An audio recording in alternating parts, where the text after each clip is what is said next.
Our problem with some of the big economies, of course, they dictate, they hector, they're quite condescending. Mr. Prime Minister Ibrahim, you are also in a situation where you're caught between the G2, China and the US. And this is also a relationship that is quite volatile or fragile. And you're maneuvering this too on top of all the other challenges. Maybe you want to reflect on that for 2 minutes. Well, it's not as complex because cumulatively, the investment in the United States remain number one in Malaysia.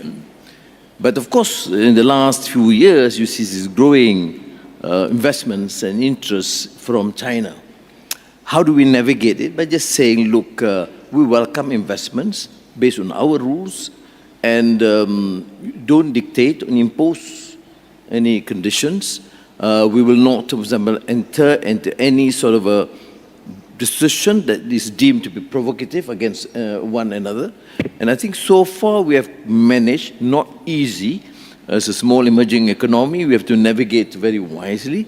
And we are fortunate against because there is somewhat an ASEAN consensus on this, though not in full because different strengths, but at least within the ASEAN mechanism, there has been this sort of a position that we maintain our neutrality, we engage with both, and we set our own priorities. Our problem with some of the big economies, of course, they dictate, they hector, they're quite condescending, and you have seen that in COP28 and some other forums, WTO, etc.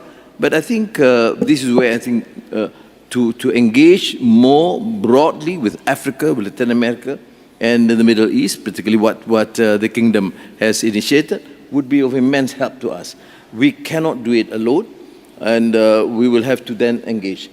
Again, I said I would to conclude that we are fortunate because within ASEAN, though there may be some minor differences on foreign policy issues, but the focus and the engagement and the both bilateral and multilateral relationship is excellent. We do not have any issues having to work together as a team.